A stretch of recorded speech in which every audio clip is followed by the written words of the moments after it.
오늘 함께 나눌 말씀의 제목은 빌닷에 대한 욥의 첫 번째 반론 네 번째 시간입니다. 소제목은 욥의 잘못된 피고 선택입니다. 빌닷에 대한 욥의 첫 번째 반론 네 번째 시간, 소제목으로는 욥의 잘못된 피고 선택입니다.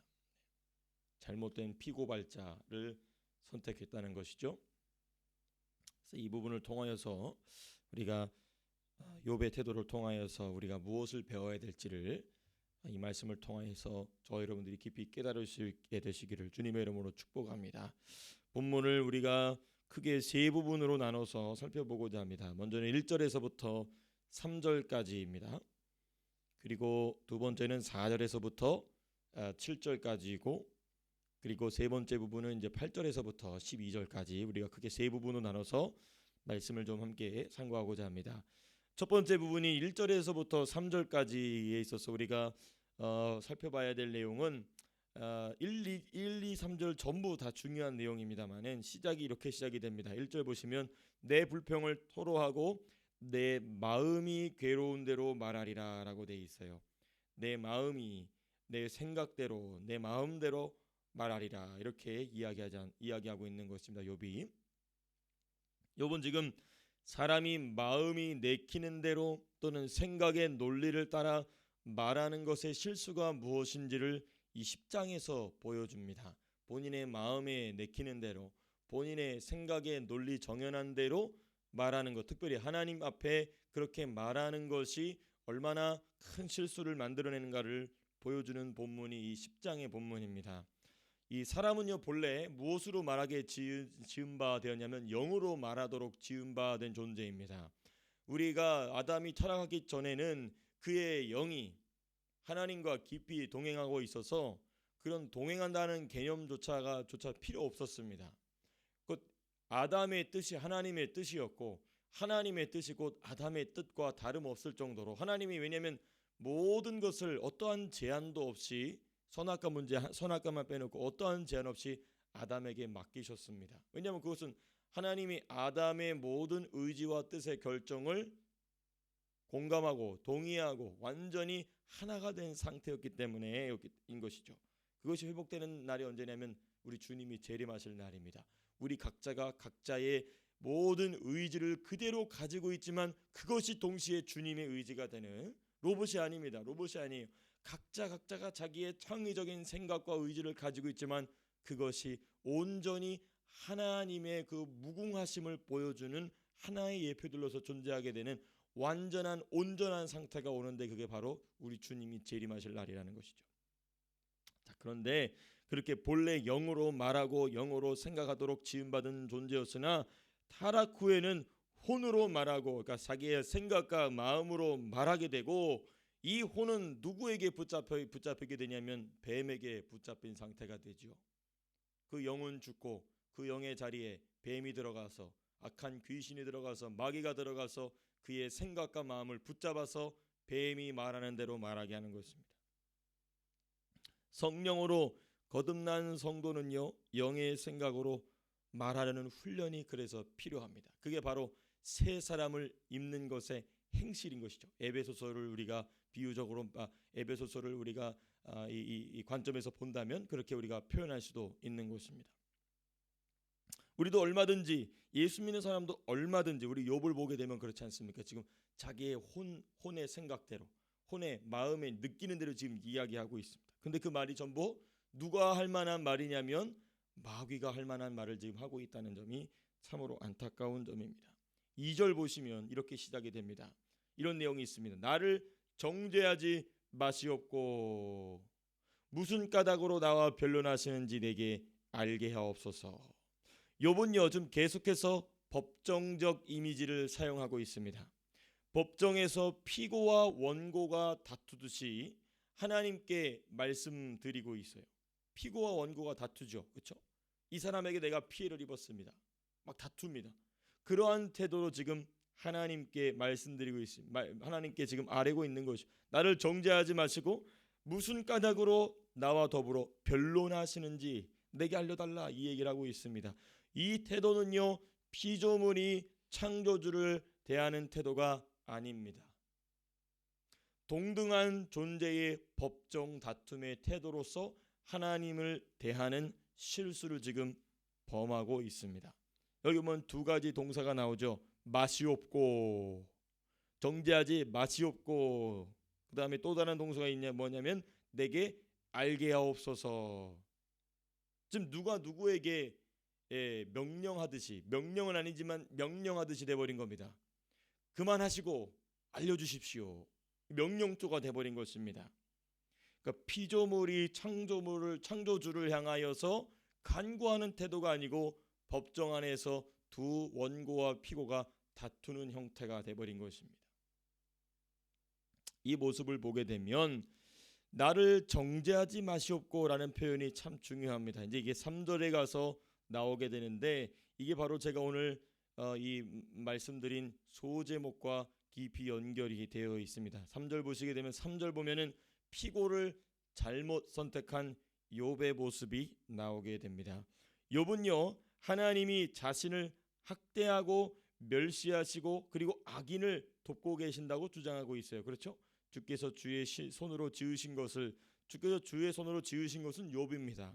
그 욥을 학대하시고 멸시하실 뿐만 아니라 그 주께서 손으로 지으신 것을 괴롭히는 악인을 오히려 돕고 계신다라고 지금 3절에서 하나님을 결정적으로 고발하고 있습니다. 하나님을 하나님께 고발하고 있죠.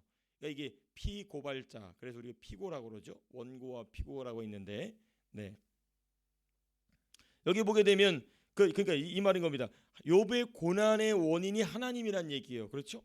욥이 자신을 학대하고 멸시하시고 하나님이 그리고 오히려 나를 멸시하고 학대하는 일의 주범자인 그 악인을 악한 자를 하나님께서 돕고 계신다. 그러므로 내 고난의 원인은 누구시다? 하나님이시다. 라고 지금 하나님을 고발하고 있는 것입니다. 이 법정적 이미지 안에서. 그러나 하나님의 허용이었죠. 하나님의 허용이었으나 이 욥의 고난을 일으키는 자는 누구였습니까? 사탄입니다.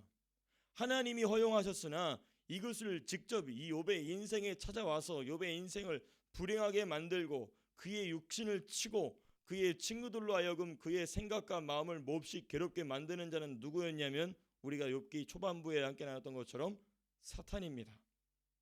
욥은 피고를 잘못 선택한 겁니다. 누구를 고발해야 될지를 지금 헷갈리고 있는 거예요. 이것을 우리가 쉽게 이해할 수 있는 이해하기 위해서는 성경 속에서 인물 한 명을 찾아야 됩니다. 누구냐면 다윗입니다.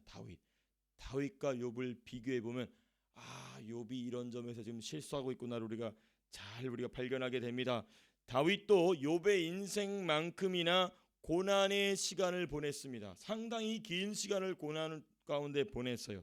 계속 도망다니고 누군가가 자기를 죽이기 위해서 보내는 무엇입니까? 이 살인자들을 보내죠. 계속해서.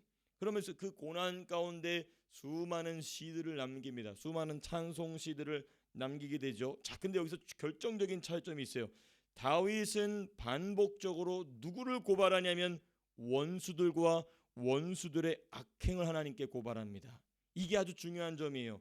하나님께는 오직 은혜만 간구했다는 점입니다. 이게 아주 중요합니다.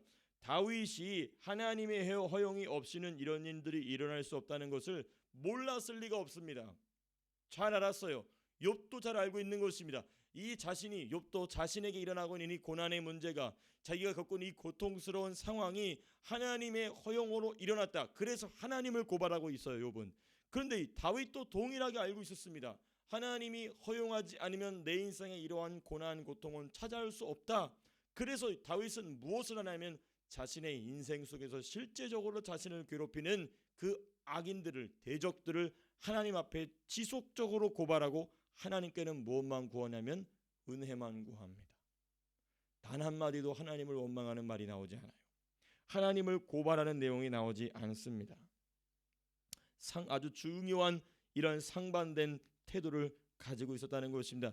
이것은요 성경 이 다윗의 인생에 보면은 아주 다윗의 인생 전체가 다 그러지만은 결정적으로 이것을 잘 보여주는 두 가지 사례가 있어요. 첫 번째는 뭐냐면 다윗이 사울을 죽이지 않았다는 점에 있습니다.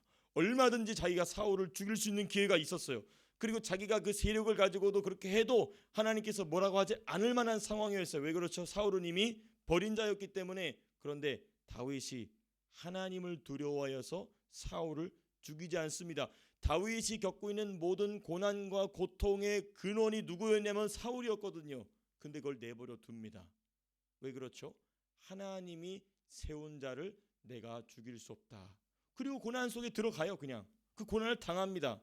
괴로워하면서도 그 고난을 당해요. 그리고 그 다음 이건 이제 다윗이 젊었을 때의 모습인데요.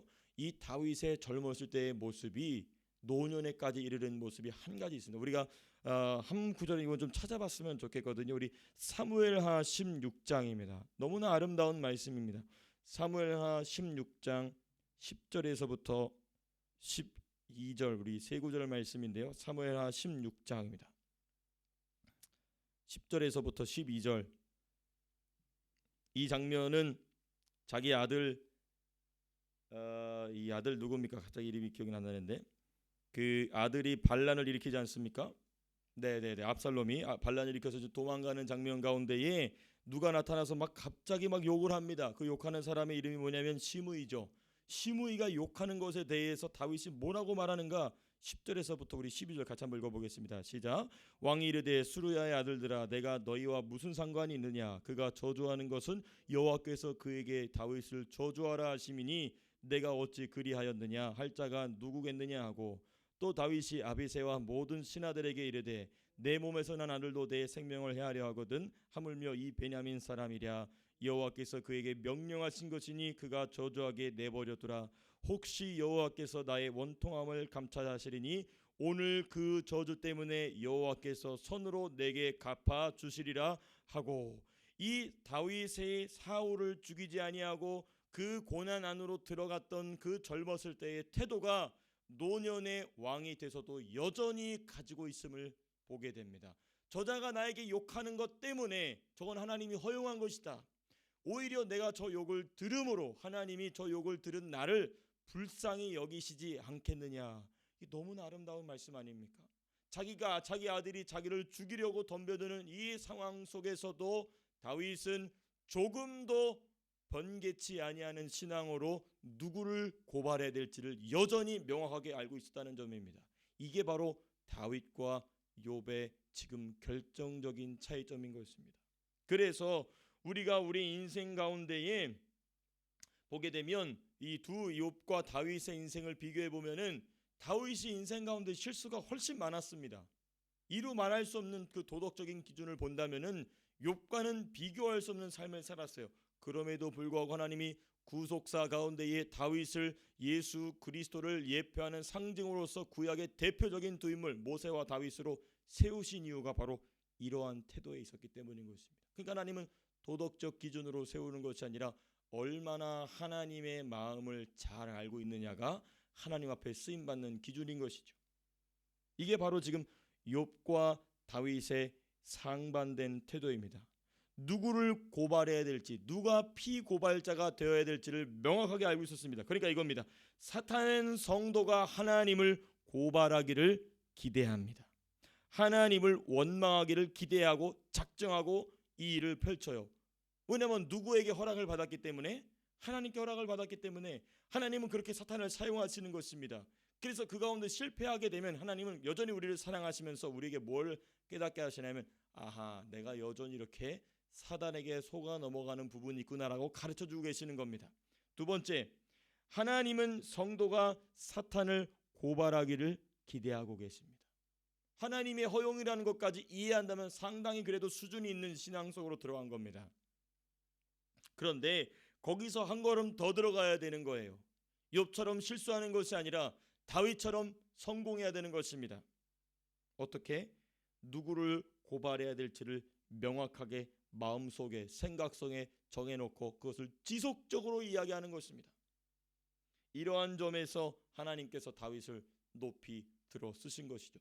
그래서 우리는 헷갈리면 안 됩니다. 우리 인생 가운데에 우리가 누구를 고발해야 될지, 하나님을 고발해야 될지 아니면 마귀를 고발해야 될지는 우리 이 말씀을 통하여서 너무나 자명한 것이죠. 그렇기 때문에 우리의 영적인 싸움 가운데에 아주 큰 이 무기는 뭐냐면 사탄의 모든 행각을, 악한 영들의 모든 행각을 보다 더 구체적으로 하나님 앞에 아뢰는 것입니다. 우리가 잘 알지 않습니까? 우리가 연약하기 때문에 막 갑자기 이 분노가 나올 수도 있고 이 어떤 죄들이 나올 수 있지 않습니까? 그럼 그거 충분히 분명히 회개해야 됩니다. 근데 회개하신 뒤에 곰곰이 그 성령, 그러니까 이게 제일 그때 좋은 게 방언 기도가 참 좋습니다. 그러면 방언으로 깊이 기도하다 보면 뭘 발견하게 되면 어느 시점에서 악한 영이 나의 틈을 파고 들어왔는지를 깊이 발견하게 되고 그것을 하나님께 아뢰는 것입니다. 하나님, 이런 부분에 있어서 악한 귀신이 저로 하여금 죄를 짓게 만들었습니다. 이건 분명히 죄에 대한 회개를 전제하는 것입니다. 회개 없이 이렇게 하면 안 되는 거죠. 당연히 회개한 뒤에 이와 같이 이런 행동하는데 주님께 이 모든 악한 영들의 활동을 고발합니다. 판결자 되시고 재판장 되신 주님께 이 모든 악한 영들의 활동을 고발합니다. 이게 너무 중요한 태도인 것이죠. 이게 바로 욥이 배워야 할 태도였는데 욥이 무엇대로 말하리라? 마음이 괴로운 대로 말하리라 하면서 지금 실수하고 있는 것입니다. 그러므로 제가 잠깐 말씀드렸지만 영으로 말하고 영의 생각으로 말하고 기도하는 이 훈련이 너무나 중요하다. 너무나 중요하다. 오늘 본문의 두 번째 부분입니다. 4절에서부터 7절까지인데요. 주께도 육신의 눈이 있나이까, 이렇게 4절에 보니까 이렇게 시작이 됩니다. 욥은 하나님께 사람의 생각과 마음을 중심으로 말하다가 이제는 그 기준이 어디까지 나가게 되냐면 육신의 눈에 보이는 것을 중심으로 말하고 있습니다. 점점 밖으로 지금 나가고 있죠. 그렇죠? 자기의 생각과 마음대로 말하겠습니다 하다가 이제는 하나님은 육신의 눈이 있으십니까? 지금 이 얘기를 하는 거예요. 육신의 눈처럼, 우리 사람의 눈처럼 보십니까? 이 얘기를 하고 있는 겁니다. 그리고 나서 뭐라고 얘기하냐면 6절에 보면 이렇게 말합니다. 하나님은 욥의 허물을 찾아다니시고 욥의 죄를 들추어 내시는 분으로 결론을 지어버립니다. 하나님은 우리 욥처럼 사람처럼 육신의 눈으로 보시는 분이 맞습니까? 그리고 나서 어떤 결론을 짓느냐?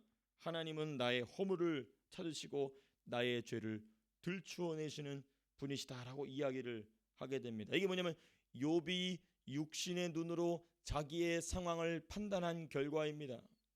이 욥이 자기의 눈으로, 육신의 눈으로 자기를 판단하게 된 결과 무엇을 느끼게 되냐면 이 정죄감, 죄책감에 사로잡히게 되는 것입니다. 육신으로 자신을 판단하는 결과입니다. 하나님도 나를 정죄하실 거야. 하나님은 나의 죄를 들춰내시고 나는 이런 죄책감에 시달릴 수밖에 없어. 이렇게 된다는 것입니다. 영으로, 성령으로 죄를 깨닫게 되면요, 정죄와 정죄감과 죄책감을 넘어서 어디로 넘어가게 하냐면 회개로 넘어가게 합니다. 그러니까 회개는요, 자기 힘이 아니에요. 절대로 자기 힘이 아닙니다. 오직 성령께서 주셔야지만 할 수 있는 게 회개예요. 성령이 없이는 죄책감만 들어요. 그 귀신이, 악한 영이 와서 너 그런 죄를 지었지, 너 하나님이 널 이렇게 정죄하고 계신단 말이야 라고 악한 영이 얘기합니다. 근데 그것을 이기게 하시는 분이 성령이세요. 그리고 나서 우리로 하여금 무엇을 누리게 하시냐면 용서를 경험하게 합니다. 회개를 통하여 용서를 경험하게 돼요. 예수님이 나에게 자유를 주시는 분이시구나. 나로 하여금 정죄감이나 죄책감에 머물러 있지 않게 하시고 예수 그리스도의 그 사랑의 용서를 경험하게 하시는구나. 그게 바로 자유입니다. 자유인 것입니다. 그러니까 이 예수 믿는 사람은 매우 역설적인 삶을 살아가는 것입니다. 죄를 지었는데 더 자유하는 것입니다. 이 말을 우리가 오해해서는 안 되겠죠. 이 자유를 위해서 죄를 많이 진다는 것이 아니라 우리가 죄를 지었음에도 불구하고 성령께서 우리를 예수 그리스도로 인도하시기 때문에 우리가 그러므로 더욱더 놀라운 자유를 누리게 된다는 이 역설적인 상황이 우리의 이 성도의 삶 속에서, 영적인 이 상황 속에서 경험하게 되는 것입니다. 그런데 문제는 무엇입니까? 현재 욥에게는 그러한 자유가 보이지 않죠. 철저히 갇힌 상태입니다. 자유를 잃어버린 철저히 갇힌 상태가 되어버리는 것입니다. 우리가 그리고 나서 우리 7절을 보시게 되면, 우리가 본문 두 번째 부분의 마지막인 7절 보시게 되면 이렇게 되어 7절을 세 부분으로 나눠서 좀 봐야 됩니다. 7절 말씀 자체가 주께서는 내가 악하지 않은 줄 아시나이다. 주의 손에서 나를 벗어나게 할 자도 없나이다. 이렇게 되어 있죠. 이것을 세 부분으로 이제 나눠서 보시게 되면, 첫 번째, 하나님은 욥이 악하지 않다는 것을 알고 계신다. 이 욥의 말입니다. 욥의 말이에요. 자기의 생각과 마음과 육신으로 말하고 있는 욥의 말입니다. 두 번째, 그럼에도 불구하고 하나님은 욥을 붙잡고 계신다. 이 붙잡고 계신다는 것은 구원하시기 위해서 붙잡고 계신다는 게 아니라 죄인을 심판하시기 위해서 붙잡고 계신다는 얘기입니다.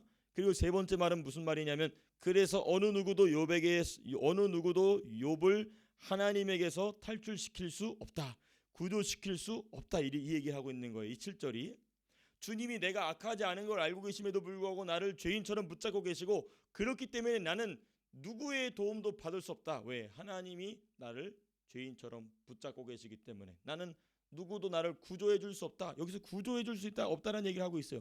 여기서 벗어나게 한다. 영어로 보면 No one can rescue me라고 돼 있어요. rescue란 말이 뭐냐면 구조거든요. 구출입니다. 하나님으로부터 구출받는다라고 지금 표현하고 있는 것입니다. 우리가 마귀나 죄나 원수로부터 rescue, 그 구출을 받는다라고 얘기를 해야 되는데, 지금 욥은 뭐라고 얘기하냐면 하나님으로부터 나를 구출해 줄 자가 없다라고 이야기하고 있는 것입니다. 지금 욥의 말이 점점 그 정도가 심해지고 있죠. 어제 본문서부터 우리가 계속 살펴보고 있지만, 하나님은요 욥이 악하지도 않은데 욥을 붙잡고 계시며, 나아가 어느 누구도 하나님에게서 자신을 구출시킬 수 없다고 말한 이 욥의 말은 누구의 말과 매우 흡사하냐면 하나님이 자신을 괴롭히고 있다는 생각이지 않습니까? 이 말은 하나님이 자기를 지금 붙잡고 괴롭게 하고 있다는 이 생각은 마치 예수님 앞에 무릎 꿇었던 거라사의 광인의 말과 똑같습니다. 거라사 광인이 뭐라고 얘기합니까? 마태복음에도 나오고 마태복음 8장, 누가복음 8장에도 나오는데, 그 예수님이 거라사 지방에 딱 배에서 내리시자마자 이 귀신 들린 자가 와서 뭐라고 하냐면 하나님의 아들이여 어찌하여 우리를 괴롭게 합니까? 라고 얘기해요. 예수님은 그 귀신을 괴롭게 하러 오신 게 아니고 그 거라사 지방의 광인을 자유롭게 하러 오신 것입니다. 심지어 우리 예수님은요 그 사람을 자유롭게 하신 뒤에 그 귀신들이 원하는 대로 해주셨어요. 우리가 저 돼지떼에 들어가길 원하나이다. 그 예수님 보내시죠. 본인들이 원하는 대로 해줬는데도 불구하고 이 귀신들은 예수님 앞에만 서면, 하나님 앞에만 서면 무슨 생각을 하냐면 하나님이 자신들을 괴롭히러 오신다, 하나님이 자신들을 못 사귀고 오신다라는 이 피해의식에 쩔어있는 존재가 바로 귀신입니다. 근데 그 말을 지금 누가 하고 있냐면 욥이 하고 있다는 말입니다. 하나님이 지금 나를 죄가 없는데도 불구하고 나를 쥐어짜고 있다, 그러므로 누구도 나를 구출해 줄 수 없다. 이 말은 이 거라사 지방에서 예수님께 귀신이 외쳤던 말과 거의 다를 바 없이 유사한 말을 지금 하고 있다는 것입니다.